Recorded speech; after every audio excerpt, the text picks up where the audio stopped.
প্রশ্নটা আপনার যেটা বললেন সেটা আমি একজন দলের সাধারণ কর্মী হিসাবে বলি। দলের প্রার্থী নির্বাচন করবেন আমাদের সুপ্রিমো মমতা ব্যানার্জি এবং আমাদের সেনাপতি অভিষেক ব্যানার্জি, এবং তার সঙ্গে আইপ্যাক থাকবে হয়তো।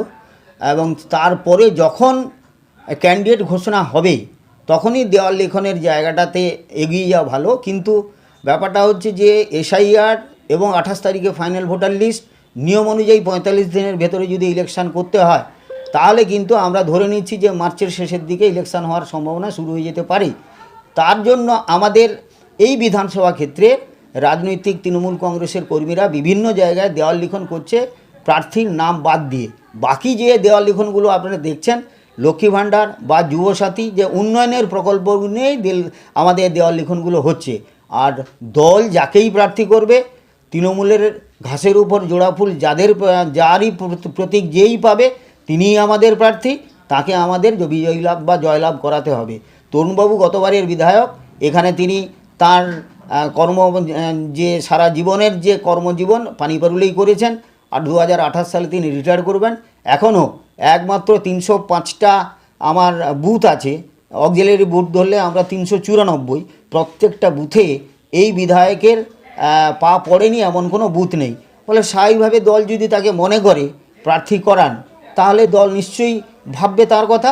আর আমি ব্যক্তিগতভাবে পানিপারুল থেকে বলি, আমার অঞ্চলের বিধায়ক, উনি প্রার্থী হলে একটা শিক্ষাবিদ, কন্টাই কোঅপারেটিভ ব্যাংকের এখন চেয়ারম্যান, যথেষ্ট পরিশ্রমী, জ্ঞানী মানুষ, শিক্ষিত মানুষ, উনি প্রার্থী হলে নিশ্চয়ই বিপুল ভোটে এগরা বিধানসভা 218-তে অবশ্যই তিনি জিতবেন।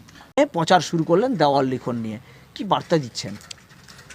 লড়াইয়ের আগে প্রস্তুতি নিতে হয়, তো সেই প্রস্তুতির একটা পর্ব হচ্ছে দেওয়াল লিখন। আমরা দেওয়াল লিখন করেছি, দিদির প্রতীক রেখেছি। প্রার্থী দিদি যাকে ঘোষণা করবেন তার নামটা আমরা দেওয়ালে লিপিবদ্ধ করে দেবো। এইভাবেই আমরা এগোচ্ছি, কেন গ্রামের 17টা বুথ, সব জায়গায় আমাদের দেওয়াল লিখন করতে হবে। তাদের আগাম প্রস্তুতি আমরা সেরে ফেলছি। প্রার্থী কি হবে কি হবে না সেটা নিয়ে একটা অনিশ্চয়তা এখনও আছে। সেক্ষেত্রে কি মনে করছেন যে মানে রানিং বিধায়ক তরুণ মাইতি প্রার্থী হলে কি অনেকটা সুবিধা হবে মনে হয়? আমাদের কোনো আপত্তি নেই। তরুণবাবু যেহেতু এক্সিস্টিং এমএলএ, শিক্ষক, সজ্জন ব্যক্তি, তিনি হলে আমাদের কোনো আপত্তি নেই। আবার ওনাকে বাদ দিয়ে যদি অন্য কাউকে নেত্রী ঠিক করেন তাতেও আমাদের আপত্তি নেই। প্রভুদা, বেশ কয়েক বছর ধরে আপনি একদম দাপুটে নেতা ছিলেন, সেক্ষেত্রে রাজনৈতিক থেকে অনেকটা সরে গেছিলেন। আবার আমরা বিশ্বস্ত সূত্রে জানতে পেরেছি আবার প্ল্যাটফর্ম আগের মতন শুরু করছেন। আমি সরে যাইনি কখনো, একটু বিরত ছিলাম। আমি এই কারণে ছিলাম যে আমাদের মধ্যে মতানৈক্য ছিল, কিন্তু মতানৈক্য থাকলে তো হবে না। মতানৈক্য একটা পরিবারে স্বামী স্ত্রীও গণ্ডগোল হয়, বাবা ছেলেও গণ্ডগোল হয়, তার মানে এই নয় যে সেই পরিবার থেকে আমরা বিচ্ছিন্ন হয়ে যাব। আমরা জানি বাবা ছেলে যদি কোনো দ্বন্দ্ব হয়ে থাকে, সেখানে ছেলেকে যদি কোনো বহিঃশত্রু আক্রমণ করে তখন বাবা চুপ থাকে না। সেই পরিবারের যে কোনো সদস্য যদি বহিঃশত্রু দিয়ে আক্রমণ হয়, সে কখনো তারা চুপ থাকবে না। যত মতানৈক্য হোক না কেন, সব ঝাঁপিয়ে পড়বে সেই বহিঃশত্রুর বিরুদ্ধে।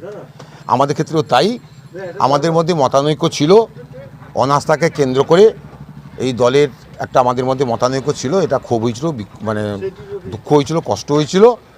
তার মানে যে লড়াইটা আসছে সেই লড়াইটা হচ্ছে সর্বজনীন লড়াই, অর্থাৎ বাঁচার লড়াই। আগামী দিনে পশ্চিমবাংলায় ক্ষমতা মমতা ব্যানার্জিকে আনতে হবে, তা নাহলে বাংলা কিন্তু ভালো হয়ে থাকবে না।